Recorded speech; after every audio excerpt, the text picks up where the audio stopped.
Hello, everybody. This is Mike, and this is the 4 Things That Heal Borderline Personality Disorder and Narcissistic Personality Disorder Abuse channel.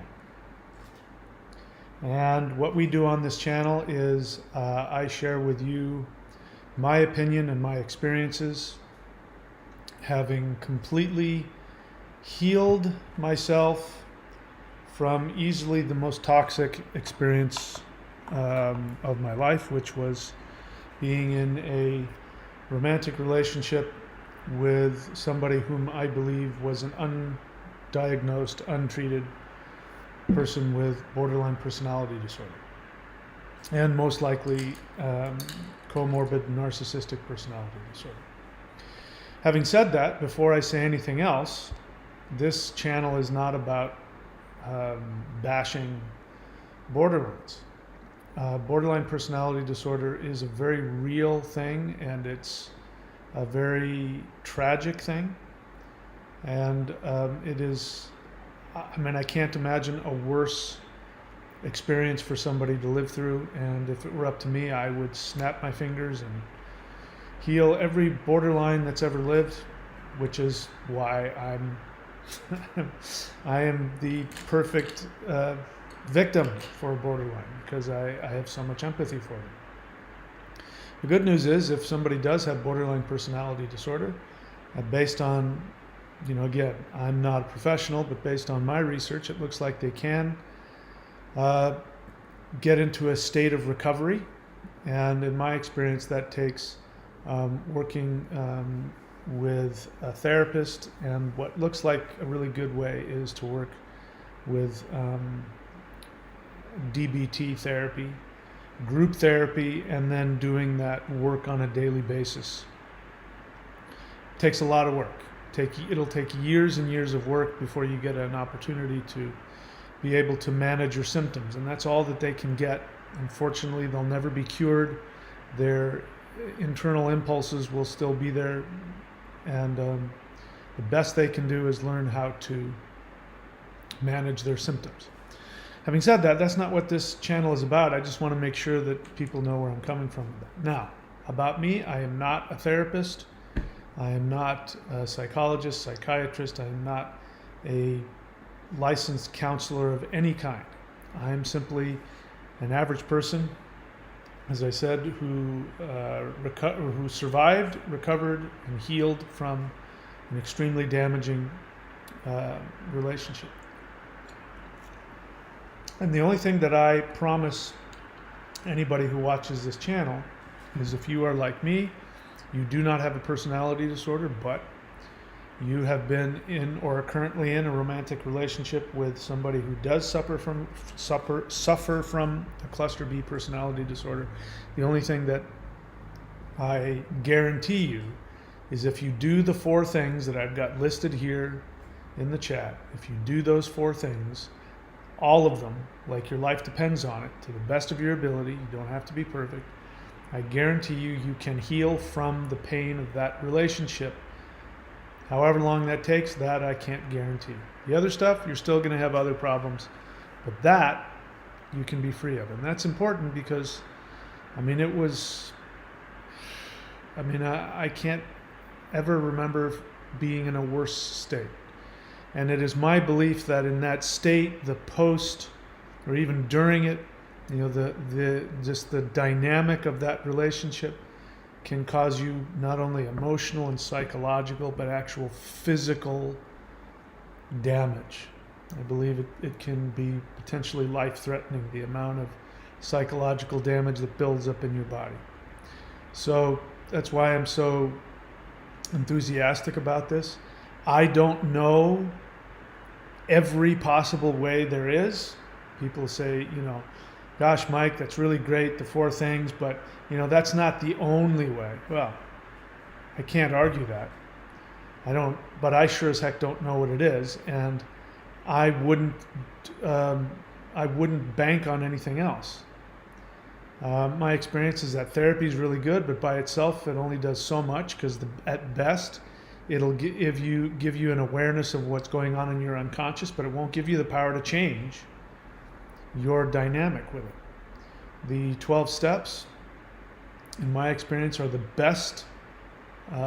It's not therapy. It's not talk therapy. It's actual, it's like exercise. It goes in and changes the, the neurological patterns. It's like wagon wheels, ruts in the road. It changes that so that you can think and act in a different way. It gives you the ability to take different actions and have different experiences.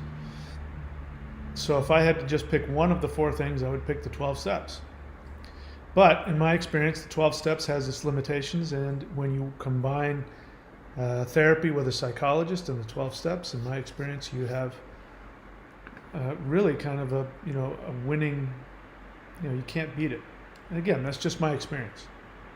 I do this channel because it's helping people. I originally did it just to heal myself, just to talk to myself and give myself advice and sort of talk myself out of the insanity that I was in, and convince myself basically to go get some help, which I did. And once I did the 4 things, I no longer needed to come onto this channel. I only come on because people seem to be enjoying it. I do enjoy doing it. It is part of what I do to every now and then to help myself by sharing with others, but that's really the only reason I'm here, is because it seems to be helpful for you people. And I think it's important because there are plenty of places to go for borderlines. There's plenty of channels. They can listen to other people with borderline personality disorder. They can listen to doctors. They can listen to psychologists and psychiatrists. They have places to go. But the person who's been damaged by a borderline probably has no idea that they are experiencing something that they probably have shame, but there's no place to go. There's no safe place. You don't feel like anybody understands. And so this is one of those places where you can go and say, hey, I'm not alone. And you're not. You're not alone at all. It feels that way. That's the whole part of the whole abuse that happens, is that you're isolated and you're made to feel like you're all alone and that you're crazy to have these feelings that you're having. But you're not. Any normal human in your experience, if you've been with an untreated toxic borderline, it's going to be the same thing. Bear in mind, if you're a borderline and you're not toxic, you're loving and you don't split and you don't have, you're not abusive, great. I'm not talking about you. I'm only talking about those borderlines and relationships that are still not in recovery and still acting out on their impulses. So we have to be very clear about something. Borderline personality disorder is a very serious mental illness. We're not talking about somebody who just has some emotional problems, or we're not even talking about somebody who has some serious emotional issues. We're talking about a mental illness. And to the degree that you can understand that will give you the distance and the ability to go and do the work, which is important. As long as you see it differently, as long as you see, even if consciously oh, my partner has BPD, that isn't enough. Because you can still be in denial and you can still be trying to rationally communicate and work things out with them. And this is the biggest hurdle. I mean, if there's one thing that I am doing when I'm talking with people, is I'm wrestling with your misunderstanding of what's happening. There's one video I have which I think might be helpful, which is something to the effect of, you don't understand them and they don't appreciate you, or something like that. It means that all of the interactions that you're having, you are operating from an assumption that the person that you're dealing with is rational. They're acting irrationally, and you're going to try and show them how their actions are irrational. And if you can do that, your hope is that they'll wake up and they'll go, oh, I didn't realize that. Now that you've shown it to me, oh, I see how painful that must be for you. Well, I won't do that again. And that's really all the relationship is. The relationship with a borderline is, and the pain that you feel, besides the regressed, unresolved childhood issues with your mom, the pain that you feel is the sadness of the promise that never gets fulfilled. If you think about it, your pain and your sadness is the promise of the relationship that's always just out of reach, that you're just about to make it work, it's just about to happen, and it never does, and then the relationship is over. And then you've spent X amount of months or years, investing in this sure thing. If you just get it all right, if you get all your ducks in a row and you do everything just right, it'll magically come together, and then finally it'll be okay. And damn it, she left just before. I mean, you almost had it. You almost got her there, and you almost gave her exactly what she needed for the lights to come on and for her to power up and be okay and be normal. And you would have been the hero, and she left before you could do that. And that's the sad part. You didn't get what was almost there. You could taste it. And that's the insanity on your part. So we're going to talk about that, and what I'm going to do is I'm going to look at some comments. Before I do this, the title of this channel is The 4 Things That Heal, BPD and NPD Abuse. This channel isn't about anything else. This isn't a relationship channel. I'm not here to help you fix your relationship.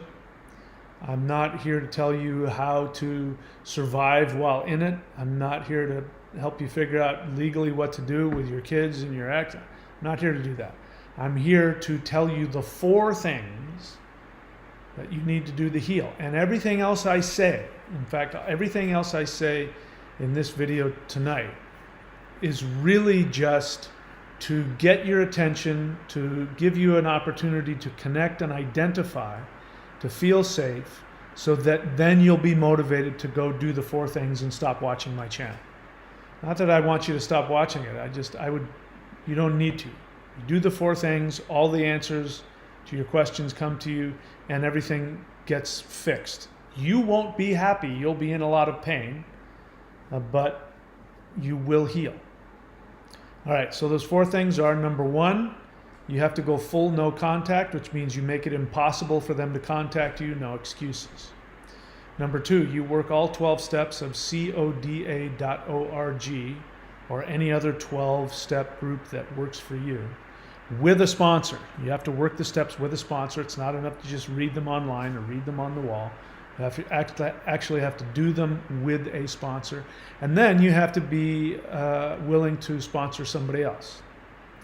And then number 3, you work with a psychologist, somebody who understands cluster B personality disorder.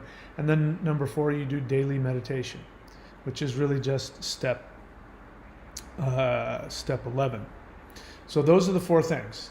The rest of it, all the talk that I'm going to do, maybe it's helpful for you, maybe it's not, but it's really just designed to encourage you to go do it. Because all the talk in the world, all the questions in the world aren't going to fix the problem, no matter how many answers you get. Having said that, let's go do exactly what I just said we don't need to do, which is take a look at people's questions. And I'm going to respond to the questions because I think that they're valuable. If I find myself interested in talking about it, it means that other people have the same question or the same issue, and it will be helpful for them as well. All right, so I'm going to start with this one. Let's see here. It's too bad they edited it. There was a whole nice big comment, but they edited. Oh no, here it is. Read more. No, they still edited it. All right, let's see what we got here.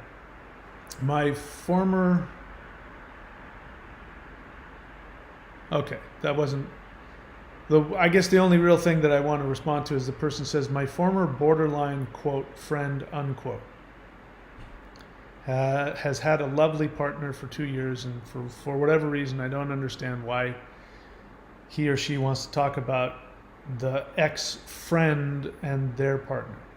So it's great that friend is in quotations.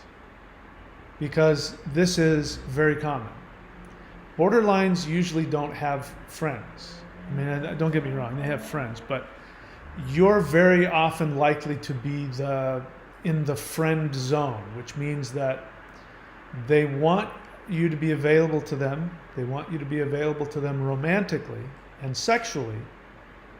And but they're going to say something along the lines of, I just need for us to just be friends, or you're going to be fuck buddies or something like that. However, when they're with you, they are going to stimulate you and treat you and talk to you in ways that make you feel like you're with them, but then they'll make it very clear that you're not.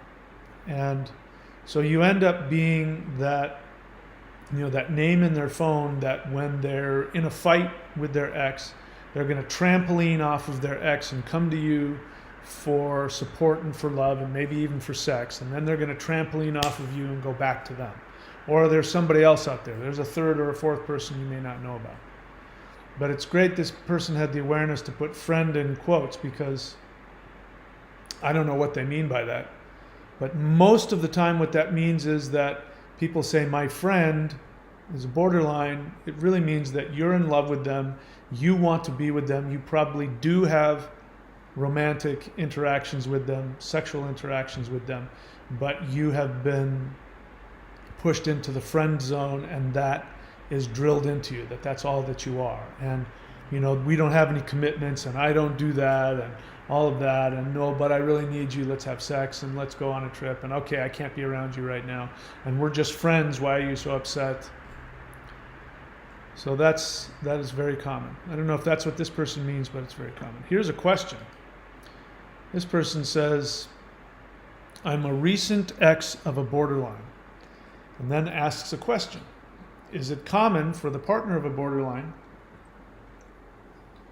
to always be misunderstood all the time by the borderline? So imagine we're in a hall filled with people who've been following this channel, and I ask the crowd, say yes or no to that question. You would hear a resounding yes. The whole crowd would simultaneously scream yes. That is the nature of it. That's not like an aspect of it. Like, with borderlines, you have this and this and this, and then there's this one thing that sometimes happens where they misunderstand you all the time. No, that is it. So for borderlines watching, those of us who've been with you, not that we like it, but we deal with all kinds of dysfunction. All of the craziness and the dysfunction and the mood swings and the ups and the downs and the drive me to the airport and the emergencies and the crying jags and all of that. As much as we don't like it, that's not what destroys us. What destroys us is the splitting. When one moment you love us and the next moment you tell us we did or said or thought or were planning to do something that we weren't, that you judge us for being very cruel and unloving, when in reality, in those moments, we were probably filled with nothing but love for you. That's the worst. When you're looking somebody in the face and you just did or said something that was filled with love, and you took action that was filled with love, and to have the person on the other side look back at you with rage and fear and anger, and to accuse us of things we did not say, do, think, or plan.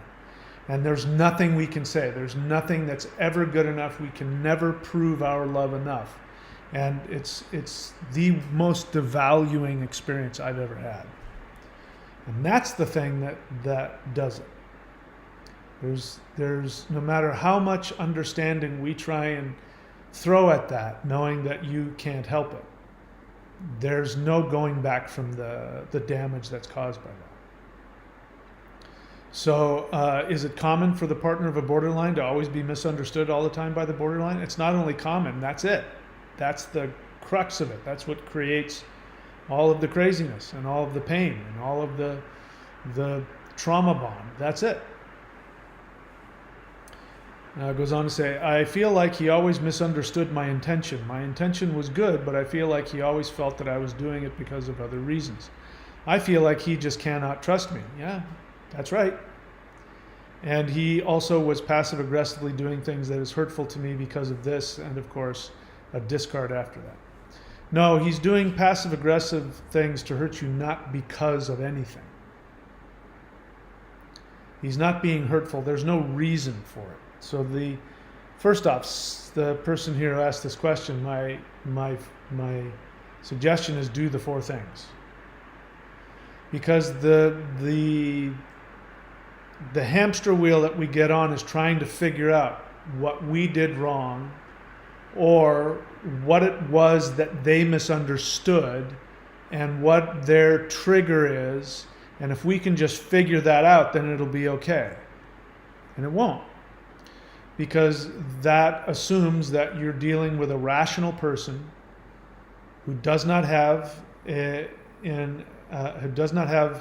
mental illness, who sees reality for what it is, who has the ability to act contrary to their negative feelings and impulses, who has the ability to empathize with you when they're splitting on you. You know, it's not unusual for, quote, normal, healthy people to have this issue where somebody misunderstands you and gets upset. But while they're upset and they can even get mad and they can even argue, while they're doing that, they still have the ability for you to reach them and to talk to them and for them to have empathy for you even when they're full of rage or anger or confusion or doubt or whatever. And then they go, okay, all right, I understand, you're right. And then you come to some kind of agreement. That never happens with a borderline. They split on you and then there's the Hoover. The Hoover sometimes in the beginning looks like that. It looks like, oh, now they understand, they're being rational, and they're going to meet you in the middle, and whatever the misunderstanding was, you will be able to avoid it, or they will be able to do something different, or you will be able to do something different, and that's nonsense. Because then they do the same thing. Whatever it was that you weren't supposed to do, and you're supposed to do, instead of doing A, you do B. Next time you do B, it's because of B that they got upset. You were supposed to do A. So there's never any rationality to them splitting. So welcome to the channel, whoever asked that question. Okay, let's look at this one. All right, so this is really what I wanted to get to. So before I read this comment, I want to be clear. Number one, here's the deal. I'm going to know if you've done the 4 things. I expect, if you're on this channel, that you haven't, because why would you? You don't even know the 4 things exist. You don't even know what the hell is wrong, or if there is anything wrong, or that you're still walking around in a dysfunctional state. You don't even realize that. So why would you do the 4 things? But I'm gonna know, and so is anybody else, by the way, who's done them. You'll be able to, when you do, after you've done the 4 things and you've been doing them for a while, if you come back on here or you're in a 12-step meeting, you'll hear somebody talk like you used to, and you'll go, yep. And you'll know that and you'll say the same thing I have. They'll ask all kinds of questions, and you'll go, you know what? Just do the steps. Just work the steps. It'll all figure itself out. And they won't want to hear that because they want you to give them an answer that's going to fix their crazy feeling, and you won't have one. And you know that there's no answer, and they just have to work through it. Just do the work, and you'll figure it out in time. So I know that this person hasn't done the 4 things yet, and again, why should they? They don't even know anything about him yet. And this person has very sincerely misunderstood something that I said in one of my videos, which is, again, understandable.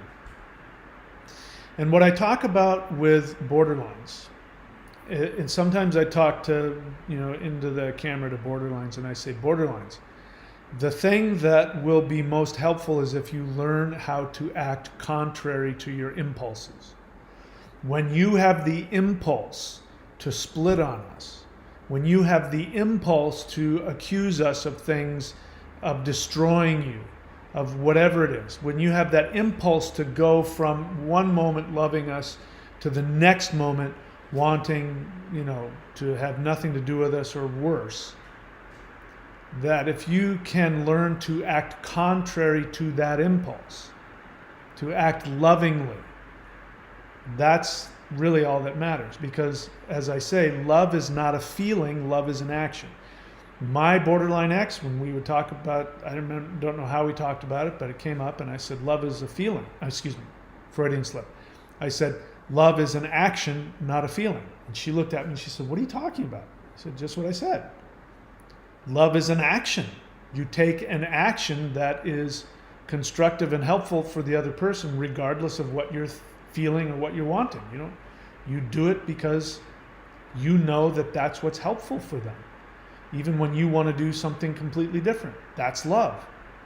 This, by the way, is even between heterosexual sexes. Most of the time, this is the difference between men and women. And again, I'm talking generalizations, so don't get your critical race theory all bent out of shape here. Generally speaking, women like to sit down and talk. They want to tell me about your day. The guy's coming home, he doesn't want to talk about anything. He just wants to flip on the video game or football or something. He just wants to relax and, because men's brains are different. On the battlefield, you don't talk about your feelings because you'll get yourself and your fellow warrior killed. That's what testosterone does to you. It makes you that way. You don't want to talk about your feelings. You want to do things. There's a problem, I want to fix it. So, a guy loves you when he comes over and he fixes the fence when you didn't ask him to. He's taking out the trash you didn't ask him to. That's him telling you that he loves you. He's not going to verbally tell you. That's too frightening for him. Then he's committed to you. So, but that is an example of taking contrary action. Because, let me give you an example. When I was in my 20s, I remember being at, I don't know whose house it was, some guy's house and his girlfriend, I think. And she said to me, hey, Mike, do you want to take out the trash? And I said, no. And I kept doing whatever it was I was doing. I didn't mean anything by it. It was just because I took her totally seriously. I took her literally. If she had said, will you please take out the trash? I would have said, sure. Because she was asking me to help her, not asking what my feelings were. And you'll find that, you got two guys together. One guy will say, hey man, can you go lift that really heavy thing? Can you do this really big, giant pain in the ass thing for me? And the guy will go and do it. You won't hear a guy say, hey, did you want to do that thing for me? You'll never hear guys talk like that. But women will go, hey, did you want to help set the table? No, I didn't, and I don't now, if you're asking my feelings. So men, when they oftentimes, again, generally speaking, they will show love by taking actions, even when they're not in the mood for doing it. When you ask them, does my ass look big in these jeans? He's got to figure out what the appropriate answer is, regardless of what his thoughts and feelings are, because he knows if he says the wrong thing, he's going to be in big trouble. So men learn very quickly in life to act contrary to their thoughts and their feelings. And that's, true love is when you're taking loving action when everything in you wants to do the opposite. Now, that is not the same as being codependent. And this person leaves a comment and doesn't know the difference. This person thinks being codependent and throwing your boundaries out the window and trying to appease and fix the other person. This person thinks that's what I was talking about, and I wasn't. So one of the things that the 12 steps teach you how to do is to take contrary action. Contrary action is you're thinking about your borderline ex, and what you want to do is you want to go online and check out their Facebook page to see if they're with somebody. And instead, you pick up the phone and you call your sponsor. And you say, I'm really wanting to check up on her. Even if the sponsor isn't there, you leave a voicemail. I'm really wanting to check up on her. Okay, I just wanted to tell you. You do the opposite of what your instincts are telling you to do. Do the opposite of what your impulses are telling you to do. That's doing contrary action. Now, when I talk to borderlines, because that's what borderlines need to learn. if they want to have healthy relationships. Again, the reason that we end up leaving and not coming back, if we're the ones that leave, and the reasons why we're so destroyed, is because of that. It's the splitting. If you don't know what splitting is, you can look it up. But it means basically when they yell and scream at you, or ghost you, or cheat on you, or directly after you've had the most loving, beautiful experience, you do something loving for them, and it ends up having the exact opposite effect, and they end up treating you like you just killed a kitten. And that's because they are borderlines have a very difficult time not acting immediately on every single impulse that flies through them. And splitting is an impulse. They don't think it out. They haven't planned it out. Like me, if, in the times that I end up breaking up with somebody, normal relationships, it's because I've thought about it for a long time, and I've worked on it, and I've tried to get things, and it's been months, maybe even years in case of my marriage, where, after a while it's just not working. I've thought it out, and, I make a plan, and then I act on it. Borderlines, it happens that fast. There's no plan, it's pure impulse, and they're flooded with self-defense impulse that creates you into a bad guy, and they have to act on it. They might not even remember they did it the next day. So, now to get to the question here. This person says, in response to my video, loving a borderline when your BPD lover attacks you, it means they want to possess you, I think, something like that. This person says, what you were saying about the love, doing the loving action and being real empathy, I get that. Now, I didn't say this, but borderlines, when they come on my channel, they'll talk about, no, I'm not a narcissist. I'm not a secondary psychopath. I have empathy. Narcissists don't. And then I have a response to that, which is what you're talking about. Empathy is not empathy. It's a feeling. You may be filled, maybe even overwhelmed with a feeling of love or wanting to be kind, or you may be even be seeing your partner in pain and be filled with tears, and you may think that's empathy. Those might be empathetic feelings. There's nothing wrong with them. But the whole idea behind feelings is that feelings are meant to create not only an action in the moment, but an action that continues, that you build upon.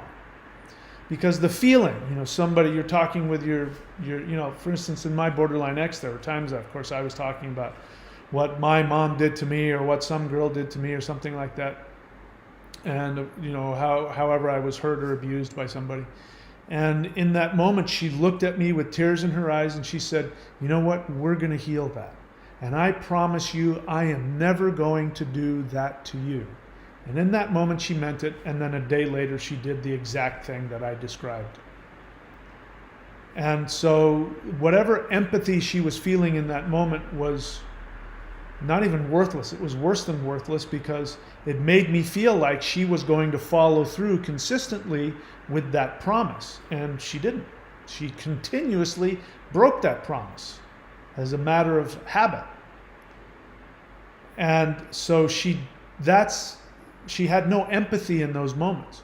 Empathy is somebody says, yes, my ex-girlfriend or my ex-boyfriend did this and they damaged me in this way, and you're filled with, because in that moment everything is okay, or whatever, and you are filled with love and your eyes tear up, and you say, you grab them by the hand and you say, you know what, I'm never going to do that to you. In fact, we're going to heal that, make sure that that is something we heal in you.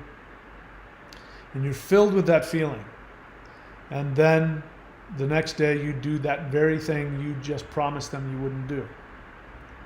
That shows that you don't have any empathy. Because in that moment, when you didn't have the loving feeling, the empathetic feeling, you took action which required zero empathy.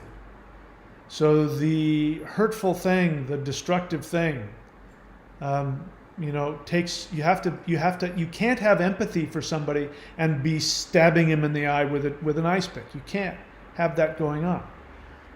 defense mechanisms require that we be, empathy free, so that we can, that the destructive action is trying to defend yourself from a perceived danger. If you go into the boxing ring, you can't have empathy for the guy you're fighting. You're trying to knock him out. So empathy means that you make that promise, you're full of feeling, which stimulates you to make the promise. And then the next day, when you're not having that feeling, you're having the opposite feeling, and you have the impulse to do the very thing you said you weren't going to do, you have the empathy, you have the ability to climb inside the other person, even though you're not feeling it, and understand, if I do that, that's going to be really hurtful to them. I care about them, and it's not in my best interest or in their best interest. And even though right now what I really want to do is tear this person a new one, I'm going to do the opposite. And I'm going to say, can I make you some tea? You want a back rub? That's empathy. When you're acting contrary to your immediate impulse, but you're doing it with the knowledge of the empathy you had yesterday or last week or 2 years ago. So, this is what he's talking about. He says, what you were saying about love, doing the loving action and being real empathy, I get that, because that's what I had tried to do with my wife, even if her behavior made me want to throw her out the window. I would instead get her flowers, because I would think to myself, what would be the action based on the emotions versus what is the loving action to do based on responding to her pain? So that's what I would do. And I knew that I was doing the opposite of what my emotional state would at the time, but I wanted to choose the loving action. Now, that sounds good on paper, but that's not what I was talking about. What this person is talking about codependence.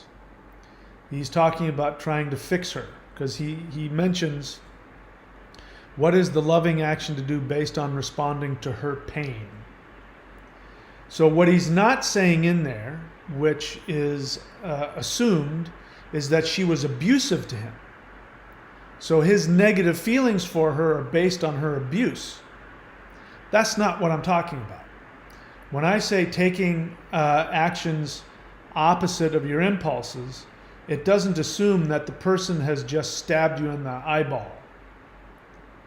That's codependent. They stab you in the eyeball and you pull the ice pick out and you're bleeding everywhere, and your impulse is to run away from that person, to call the police and have them put in jail. And instead you go, okay, this person's in pain and they didn't mean to do this, so what's the loving action? I'll go buy her flowers, and then I will tell her how much I love her, because she's in pain, she can't help it, and I'm going to try and fix her pain.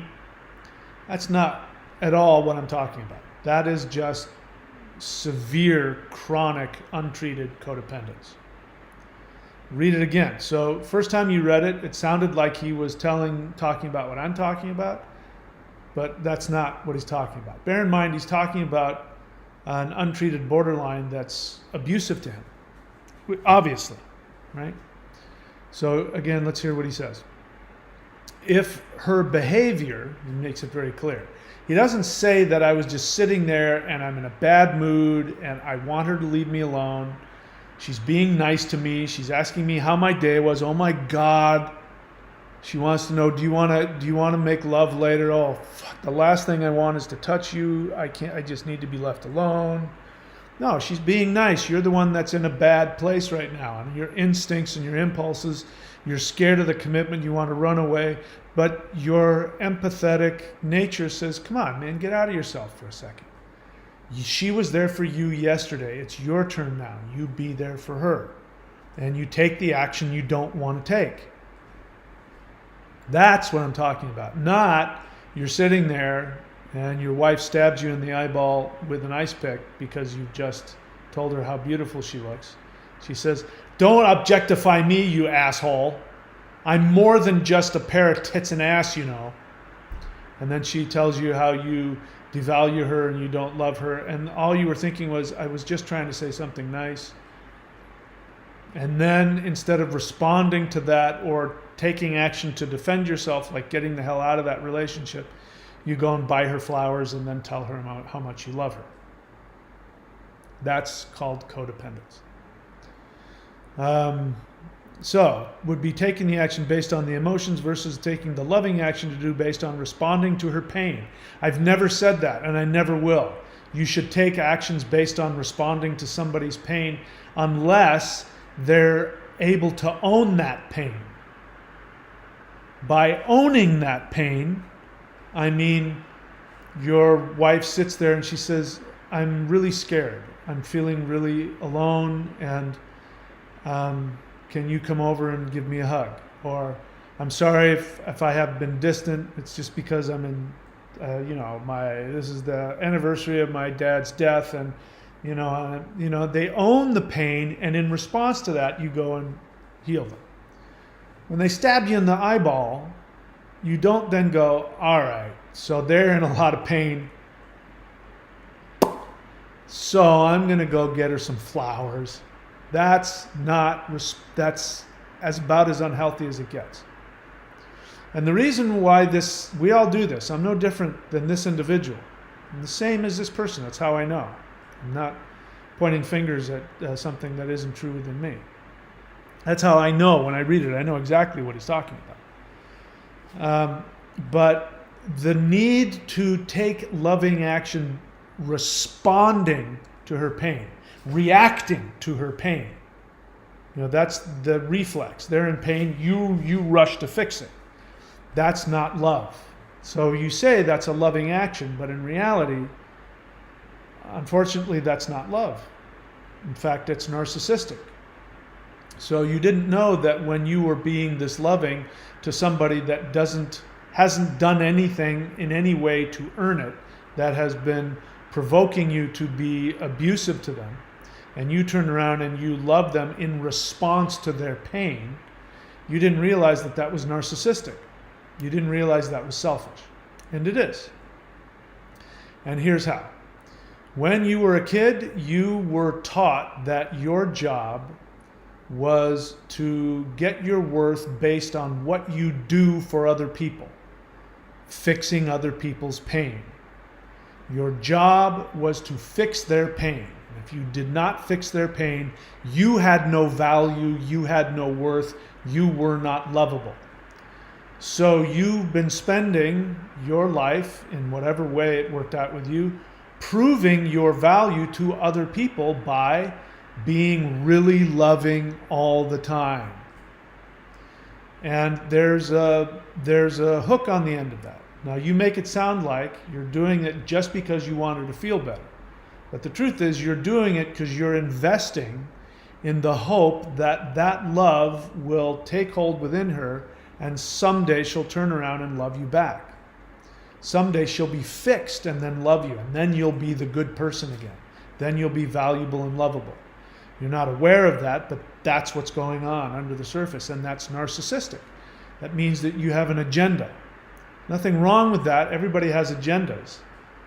The only person that doesn't have an agenda is a mother with an infant. Those are the only beings in the world that have no agenda. We're talking about a healthy mom. When she looks at the baby and loves the baby because the baby is farting and gurgling and screaming, and that just induces nothing but love in her, and she loves the baby for all of its little toes and fingers and its different colored eyes, whatever makes it unique. That's the best thing, the best baby that's ever existed. That only happens with a mom and an infant. It doesn't happen anywhere else in the world. So, sorry, nobody's ever going to get that. We want it though. God, we want it, don't we? But every time that you try and respond to somebody's pain, when what you should be doing is, what the fuck is your problem? I come over here and I'm giving you this diamond ring, and you just tore me a new one and treated me like an asshole. And I realize that you're in a lot of pain, but I didn't deserve that. That's an appropriate response to the abuse. Of course, that's not going to do anything either, but That's not what you did. She abused you. You wanted to respond with anger. You wanted to respond defending your boundaries. And instead, you bought her flowers and tried to fix her pain. And that's called codependence. And it's done because what you want underneath all of that, even though everything in you is screaming, no, Mike, you're wrong. That's not it at all. You don't understand me. I love her more than anything in the universe. You're not getting it. I'm not selfish. I'm not narcissistic. The whole reason you did that was because you were hoping beyond hope that this time or maybe 5 times from now, it'll finally take hold and she'll turn around and love you. And she won't, because she doesn't have the ability, because she's an untreated borderline. Let's see what else. And then he says, I knew that I was doing the opposite of what my emotional state would want at that time. Now, what you're calling your emotional state is actually your healthy emotional response to abuse. And that's not what I'm talking about. Again, what I'm talking about is when your partner is being normal or neutral and you're having a negative response that has nothing to do with them.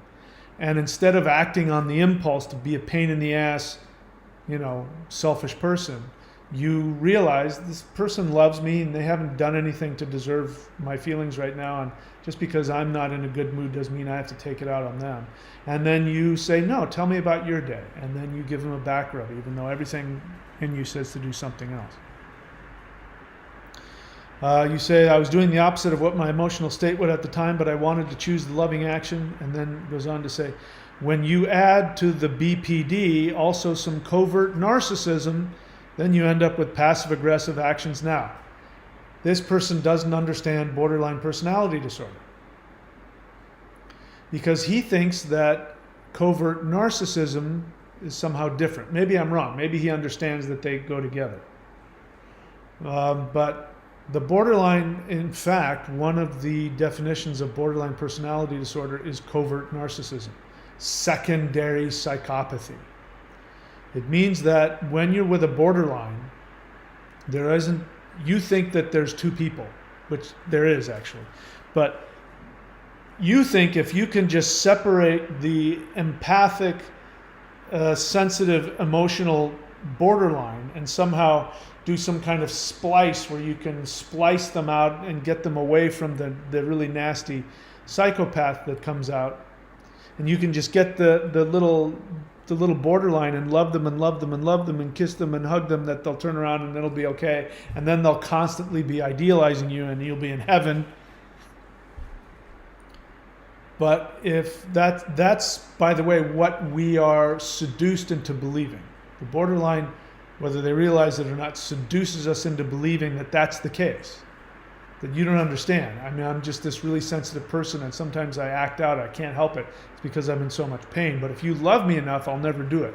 If you can love me perfectly, then I won't do it.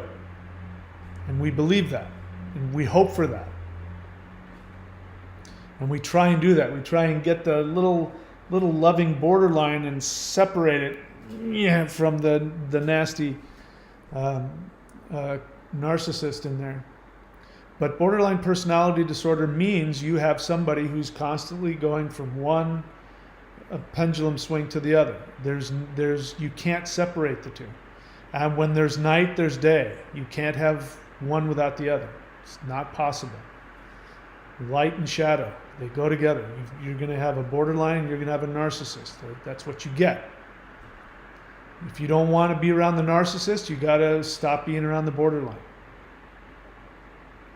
So when this person says, when you add to the BPD also some covert narcissism, no, there's nothing to add. BPD means covert narcissism. BPD means secondary psychopath.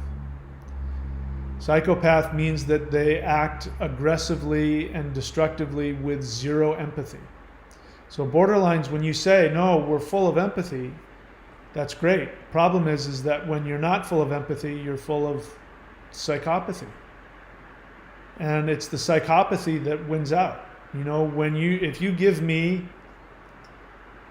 8 minutes of borderline bliss and 2 minutes of psychopathic abuse, The only thing I'm going to remember is the 2 minutes of psychopathic abuse. You make love to me and you give me a back rub for 8 minutes, and then for 2 minutes you stab me in the eye with an ice pick. The only thing that my body is going to show is what happens when you get stabbed for 2 minutes in the eyeball with an ice pick. And that's why. That's why, it's so horrible. And anyway, I'm not here to try and make borderlines feel bad, but for those of you who are in the relationship, if you truly understand what borderline personality disorder is, you will know that it is impossible for them to ever consistently return your love. It's impossible. They can't do it. If they were able to do it, borderlines come on here and say, you don't understand, it's emotional dysregulation, it's not this, it's not that. If that's all it was, trust me, we'd be okay with it. I can handle some emotional dysregulation. It's not fun, but I can handle it. That's not what it is. There's a psychopath in there that is guaranteed to come out and hurt me when I'm my most vulnerable, when I need them the most, when I love them the most. That's when the psychopath is going to come out, and that's the nature of it. And if that wasn't the case, then we can say you don't have borderline personality disorder. You have some other problem. You have some emotional dysregulation. You've got some unresolved psychological issues, but you don't have BPD. But if what happens is you go from loving somebody to hating them, and when you hate them, you can't resist the impulse to lash out at them in incredibly destructive ways, destroy the relationship, and then you wake up the next day and feel bad about it, I feel for you, but that's called borderline personality disorder. And if you understand that, if you're the partner of somebody, you'll know that there's no hope. Unless they've been in therapy by themselves for however long it takes for them to manage their symptoms. But if you're around during that process, a lot of people think, well, if I can just get them into therapy and then I hang out with them in therapy, they'll get better. Nope. The fact that they're with you means that they will be going backwards. They won't make any progress with you around. Now, I can't say that's the case every time. I think there's one case of one borderline who talked about that, and she had a relationship and was able to stay in the relationship, get into therapy, but she wanted to do it for herself. Nobody talked her into it. She wasn't told, if you don't go to therapy, I'm leaving you. She chose to do it. And then she's one of those, this is why it was her story. I can't remember her name, but it was her story that convinced me that if a borderline wants to heal, they should do 3 things. Get DBT therapy, go to group therapy, like on a regular basis, and every day get out that DBT workbook and do those exercises every single night before you go to bed. And I believe that. I believe that she did that, and I believe she's able to manage her symptoms and able to stay in a relationship. But I would say that is very rare. I would say for most borderlines, and I'm not an expert, so I could be wrong, but they're going to need to be alone, in therapy for years by themselves, learn how to self-soothe before they can even begin to think about being in a relationship. All right, so anyway, I hope that person, if they see this, they understand. I'm not trying to badger you or badmouth you or make you feel bad. All right, let's see, what else? Is this person a borderline? I can't tell. Anyway, I don't feel motivated to answer that question. Here's an interesting one. This is about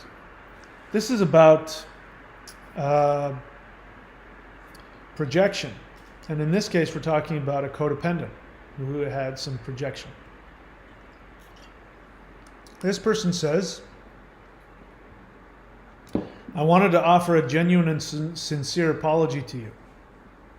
I just heard the details of your final discard after many videos And that's absolutely awful and horrific. I guess they've watched a lot of my videos and they finally heard my story of what my final discard was like. This person says, I made a comment on a prior video about the fact that your relationship was only 4 months and it shouldn't have been that hard or traumatic to get over. I was very angry and bitter about being discarded after 8 years at the time and shouldn't have said that. Appreciate that you're on here now trying to help people, etc., etc. So, I don't remember that. That's not the first time. I get that all the time. It's okay, I get it. But it really wouldn't matter. And to this person's credit, they're aware of it. So I don't know what work they're doing to become aware, but at least they became aware of it. But it's understandable. It was their understandable projection. They weren't mad at me. They were mad at themselves. So they were projecting onto me. So if we take what the person was saying about me, it's really about them. In that moment, they've gotten over it, but in that moment, it was about them. I made the comment on a prior video about the fact that your relationship was only 4 months and it shouldn't have been that hard or traumatic to get over. That was a projection. It means that that person couldn't tolerate the self-directed judgment of, why am I still so upset over this? I should get over this. I shouldn't be so upset.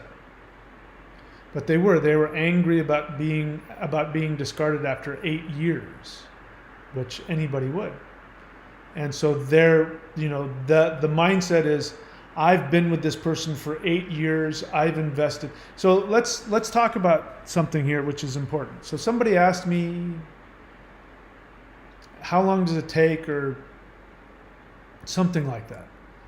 And on one of my most recent videos, I said, all you need is one cycle. So if you've been with a borderline, you've been idealized, treated like a god, and then you've been split on, where they devalue you in a really significant way. And if that takes 6 months, you went from being idealized to devalued in 6 months before they turn around and split on you and devalue you. Or if it takes a week, they love you for a week and then after 7 days they turn around and devalue you, it's the same. You haven't invested as much time. It's true, I didn't invest 8 years. But after, 4 months or 6 months or whatever it was, after however long it was, I mean, I was ready to end it. Another thing is, you could just say that she did a much better job. Because the cycle, once you've been through one cycle, that's all you need. You don't need to know any more. The cycle of being idealized, and then when you've been devalued to the point, and I'm talking about a devaluation that hurts you deeply. That doesn't take long. You don't have to be with somebody for years to be hurt deeply. You don't have to be with somebody for years to project onto them and to transfer onto them and to fall in love deeply with them. It's true, you haven't been with them long enough. It's not real love. And even if you've been with them for 8 years, it's not real love. But you invest everything you have into that person. I mean, this woman, I left. I packed up where I was and I went and I rented a big house and I put down money and I changed my life and I blah, blah, blah, blah, blah. And I invested everything I had, literally. I lost probably, with all the other stuff I did for her, I lost probably $7,000 or $8,000, which is not cheap for me. I literally invested a lot in her. Now, I take full responsibility for that, but being with somebody for 8 years, you invested a lot. But you can still invest everything in somebody in a short period of time. And that's really what the problem is. With borderlines, what happens is that you're given a, when they say if it's too good to be true, it usually is. And, borderlines sell you on something that's beyond, your wildest dreams. They sense that your deepest need is to be completely, totally, and utterly loved. They know that they have the same thing. They can feel it. That's why they're so attracted to you, because they see themselves in you. And they want that. They want to pull that out of you because they want you to do the same. So they love bomb you, and they're brilliant at pulling out your deepest, most vulnerable, trauma-related needs and love. And then they're really good at making you feel safe. They're not going to pull that out while you're scared, right? You're not going to be like scared and I don't know. They're going to, in fact, if you are scared, it's going to make them want to love bomb you as much as possible. It's when you finally go, okay, here's my heart, as your heart is beating in your hand. That's when they do it. That's when they split on it. That's when they take your heart, take a huge chunk out of it and throw it, over their shoulder, and then blame you for it. So it only takes one. Now, nobody ever stays just once, because that's what creates the trauma bond, which keeps you coming back for more. And each time they split on you, each time they devalue you, it creates a stronger trauma bond. It makes your need to prove your love to them and get them to love you, it makes it even stronger. Until finally you get to the final discard, which will happen, which is when there's literally nothing left in you to give, and you've now become a borderline. You've now completely taken on all of their borderline traits and instincts, and you feel exactly the way they feel. When they look in your eyes and see themselves, when they have inflicted upon you the same abuse that they went through, and you finally get it, and they finally see that you get it, and that you're just like them, that's when they'll discard you, because they have no more need for you. Their whole unconscious plan, not consciously they're not trying to do this. I don't know. Borderlines can tell me if I'm wrong, but I'm willing to bet at least much of the time they're not consciously trying to do this. But on an unconscious level, what they want is, I'm going to get that person to feel exactly the way I feel, and then they'll have my illness, and I'll run away from them. And this is when they split on you, and they, people use the word monkey branch. I like to use the word trampoline. They trampoline off of you into the arms of Mr. White Knight, who's been waiting for them, as you're sailing through the air into his arms, telling him how this guy I was just with was so narcissistic and he destroyed me, and or he was so weak, or he was just like my father, he didn't, whatever it was, as you're flying into Mr. Perfect's arms, and he has no idea what's coming for him, which will be the same thing for him, however long it takes. But it only takes one, because every single devaluation, it's the exact same thing. Nothing changes. Whatever they did to you that first time, they do it the second time, the third time, the fourth time. You're just the idiot who keeps showing up every time for the same abuse. So I understand what this guy's saying. He's saying that I invested 8 years in a marriage, and who the fuck are you? You were only with her for a few months, and how could you be so destroyed? I was with her for 8 years. Again, it's just his projection. He's mad at himself, as I was. I was mad at myself. Why did I let her do that to me? How could I be so stupid? How could I be so weak? How could I be so, which again is what the borderline says to themselves all the time. So anyway, that's important to understand. The question of, does staying with a borderline longer do anything? No. You think the longer you stay with them, in fact, you've got a list. He said I was with her for 8 years. So he's got, we go into his unconscious, we're going to pull out volumes, big giant volumes of, okay, on August 4th, 2003, I gave you $4,000 for a computer. On January 7th, 2005, I cut off a toe and gave it to you as a necklace. You've got all this stuff. I was there for you when you did this. I forgave you when you had sex with my brother right in front of me. You've got this list of all the things that you've done, all the investment of literally your heart and your blood into the relationship because you think it means something. And it doesn't. Because they have a mental illness which prevents them from being able to identify. Because they have no sense of time. Yesterday is not something that they identify. There was somebody that looked like them and wore the same clothes as they did and had the same name as they do. And I remember that person, like in a movie, I remember that person that looks just like me said, "I love you and I want to marry you and be with you for the rest of my life." I remember that happened, but that wasn't me. That was somebody else. And you don't know that. You think that they still remember everything that you've done for them, and they don't. They don't remember any of it. They only remember what they're feeling in the moment. That's all they know. And if that's not the case, then you don't have borderline personality disorder, because that's the definition of it. You have no identity. You have no identification. You dissociate. You don't have any identification with what just happened or what happened yesterday or what you said yesterday. My borderline ex, when we were first together and she was love bombing me, we were making all these plans about what we were going to do with our lives and how I was going to help her do this and she was going to help me do that, and we were going to be this great team that's going to take over the world.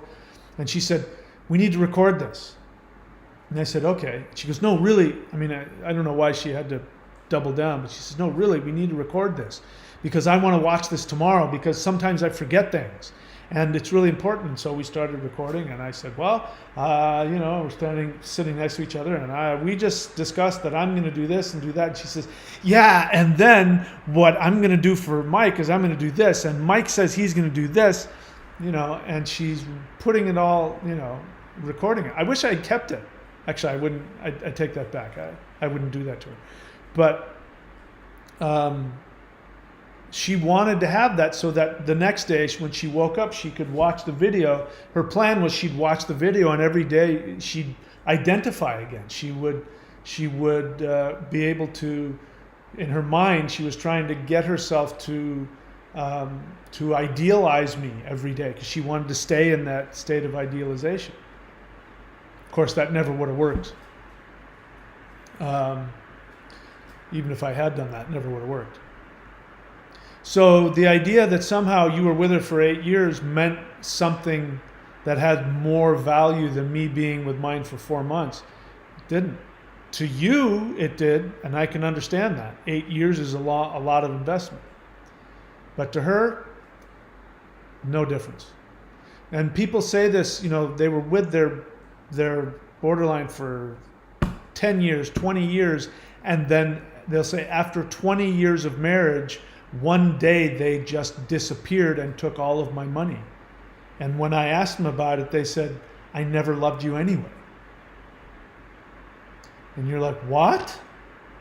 And then people say, "See, they're evil narcissists." No, they're secondary narcissists. They didn't plan on doing that.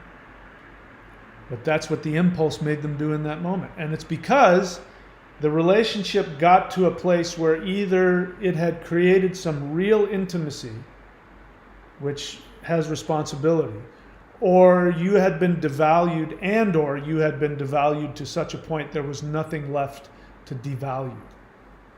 And then they have to leave.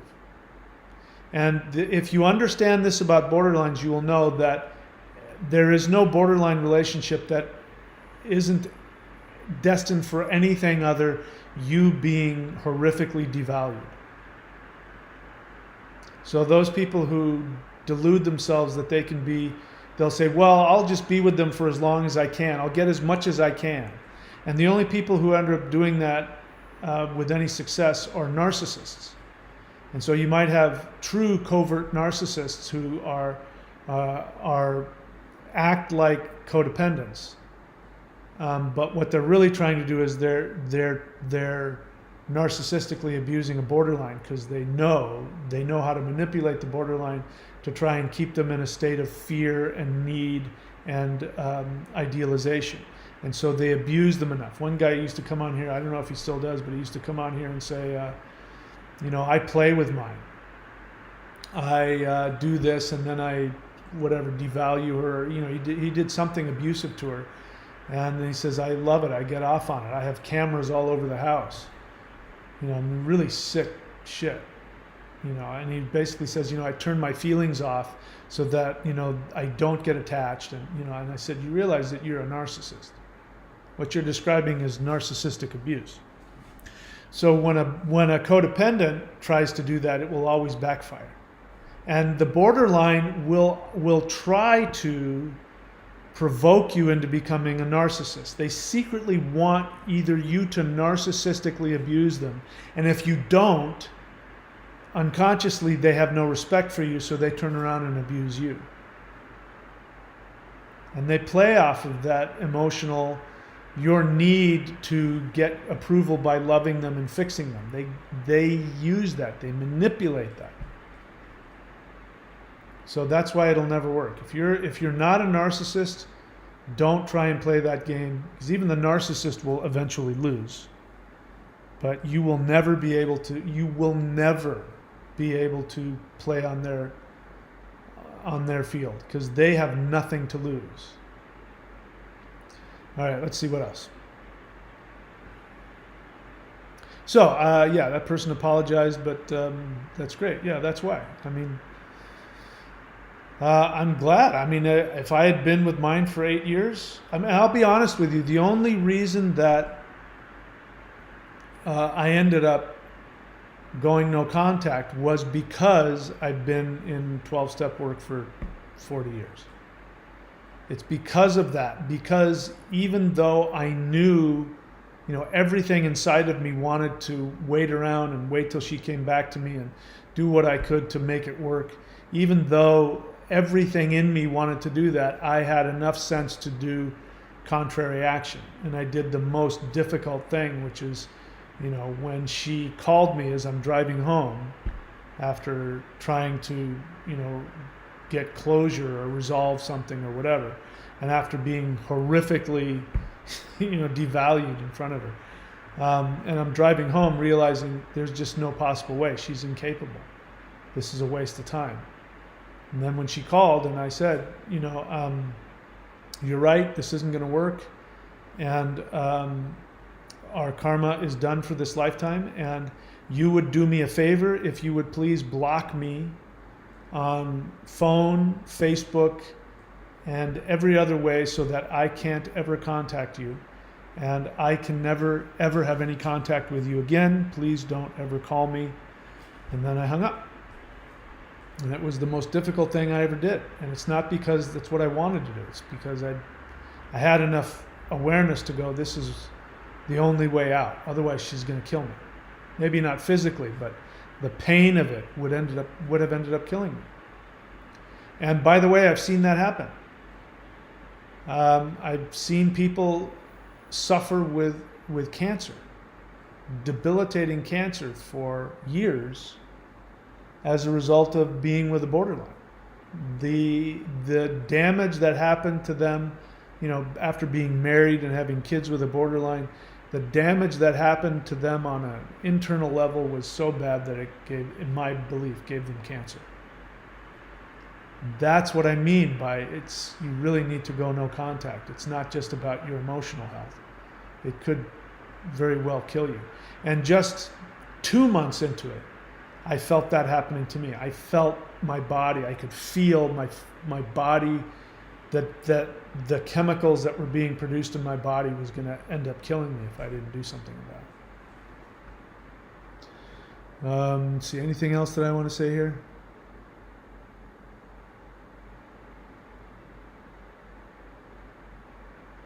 Yeah, another same thing. See, this is a trend. Somebody says, I'm suspecting NPD in addition to BPD, or at least strong narcissistic tendencies within her BPD. This person doesn't understand BPD. BPD is a form of narcissistic personality disorder. It's not like there's some BPDs that don't have narcissistic tendencies. Doesn't exist. He's like, I'm with this borderline, but she must be comorbid NPD because there's these NPD things. No, BPD is NPD. It is a very specific type of NPD. And until you realize that, you're doomed. So that's why I keep hammering away. It's because if I say, she has narcissistic personality disorder, then you're going to go, oh, well, then it's never going to work. Yeah. But as long as you say, well, no, she's more BPD than NPD, and I think I can work with the BPD part. The NPD, I mean, it's an equal, again, it's an equal pendulum. Pendulum is equal. However far and however long it goes to the idealization phase, it's going to swing in the other direction, and it's going to be as intense, as deep, and or as long. There's there's no shortcuts here. There's no, I'm just going to work with the BPD part of her and we'll get her disconnected from the NPD. If you're able to do that, like some people have come on here and say, I know what I'm doing. I can, when they emotionally dysregulate, they think that's splitting, and they go, yeah, but then I laugh with them, or I talk with them, or I do this, and then they come back and they love me, and I can handle it. You guys can't, but I can handle it. I know how to get her to, and I'm like, nope, you haven't been there yet. I don't care if it takes a year, 5 years, 10 years, in this case, 8 years. I don't care how long it takes. You're going to get the other side of it. The narcissist will come out. And when it does, you won't have any defense. All right, I'm happy to take any questions if anybody's out there. If you want to talk, I will. Nini, my question. Let's see what's going on. Why is the screen not... Why is the screen not doing anything? What's going on here?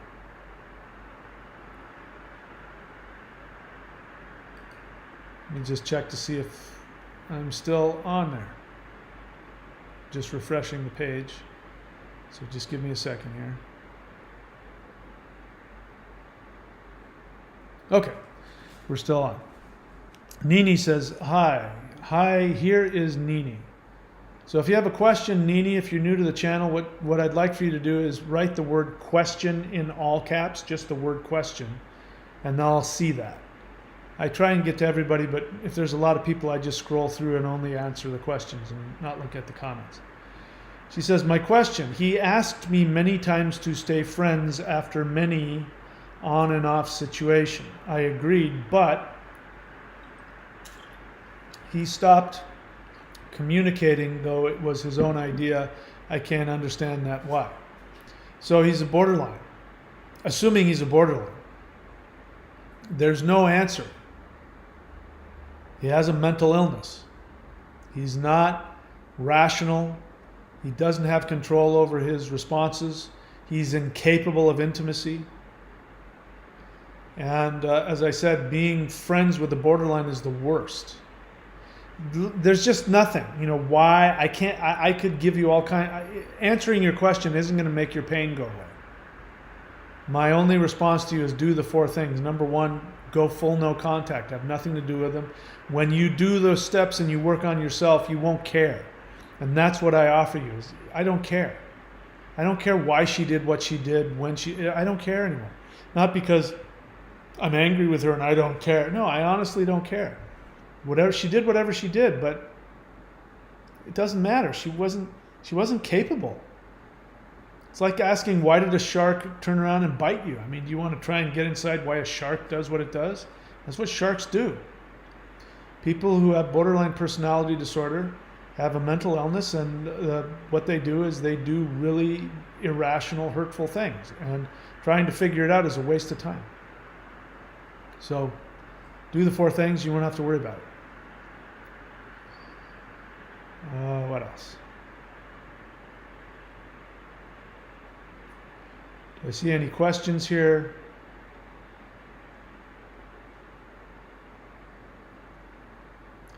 Remy, I have no idea what you're talking about. You have to have you have to have context. So you're just dumping something out without any context. I have no idea. You say it can also come from an accidental mutation. What do you mean by it? Do you mean borderline personality disorder? Are you a borderline? Are you here because you're a borderline? Are you partner of a borderline, I don't even know why you're here on the channel. You say it can also come from an accidental mutation, but most of the time it comes from a high level of stress and remorse. I don't know what that means. Are you talking about when they split? Seriously, guys, it's helpful to be clear. Well, let's see what else. I agree about what you say between bad feelings over long-term and cancer. Oh, it can also come from, all right, so I don't need to get into that. Yeah, I don't need to get into that. Let's see what else.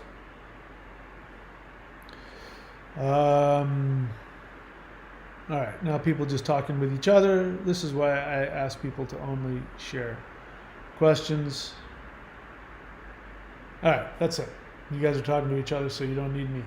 All right, so that's it, guys. I'm done for tonight. Hopefully that was helpful to people. Again, the whole reason for this channel is to do the 4 things. If you're not doing the 4 things, I cannot guarantee anything. You know, what's important to know is that time will not heal all. I think there was this comment that I wanted to get to about that. Somebody basically saying, you know, if I take enough time, it'll heal. Yeah, here it is. I look forward to starting my healing process, though. Let's see. So healing, if you've been damaged by a borderline, healing will not come. I can't guarantee that it won't, but in my experience, what I've seen in others, people sometimes 20 years out, they've been out of the relationship for 20 years. They still wake up in the middle of the night in a sweat. They still have anxiety. They still have pain. They still ruminate over it. You know, they still have all kinds of doubts, and they do, you know, and it's still damaging them. They're still in turmoil and in pain 20 years later. They're still full of rage and anger. This is an infection. You have to treat it like an infection. What a borderline does is they get in and they introject. They put a little, they burrow into your brain and they put a little introjected, which is, you know, you have projection and introjection. They put a little introjection of themselves in you, and they're continuously creating that trauma within you over and over. It's recreating it over and over. It never goes away. And it gets worse over time. Maybe, you know, it scabs over, but it comes out. You end up attracting another borderline or a narcissist or something. So the other thing that I need you to know is that time will not heal this. If you end up not dealing with this, then what's going to happen is it's only going to get worse. So when I say do the 4 things, I'm not just talking, you know, about, you know, that for some people you just leave it alone and just heal and go to the beach for a year, you know, go to France and, you know, look at the Eiffel Tower and eat croissant for a year and then you'll feel better. No. This stuff, when it gets in you, it creates an infection. You have to treat it like a bacterial infection. You have to get some antibiotics. And once you've gotten rid of the infection, then you're healed. So the way that you know you're healed is when you think back at them, you have no remorse, you have no pain, you have no anger, you have no sadness, you have no guilt, you have no questions. People say, you know, I'm healed from it, but I just have this one question. Why did she do? If that's the case, you're not healed yet. That's okay. You know, it's you know, you've made progress, so that's fine. I'm not trying to say you have to be perfect, but I know I want to be healed. I don't want any regrets in my life. I don't want anything slowing me down. And I was lucky. You know, I knew what to do. I had been in 12-step work for 40 years. I've been in therapy for 20. I knew what to do, so I went and did it, which is the 4 things. I went and did those 4 things. And the result was, after thoroughly putting myself into that, I realized one day, oh my God, I didn't even think about her all day. She never once popped into my head. In fact, I can't remember her name. It takes me a while to even remember her name. I was like, I couldn't even, what is her name again? I can't remember her name. I realized that if I didn't have this channel, I would have forgotten all about her. She would have been that crazy borderline that I dated. Oh yeah, there was one time I dated that crazy borderline. Anyway, I almost forgot about her. You want that? You want to be able to think back on that person and have that kind of, not have them be in your thoughts ever? Not have it affect you at all? That's what the 4 things did for me. And in my belief, I think it's necessary. Otherwise, there's just no reason to have that. Have that little person burrowed into your brain like that. All right.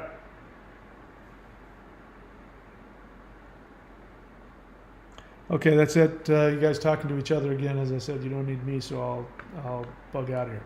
So that's it for me, guys. Hope you're doing well. I wish you all the best, and I'll see you next time I see you.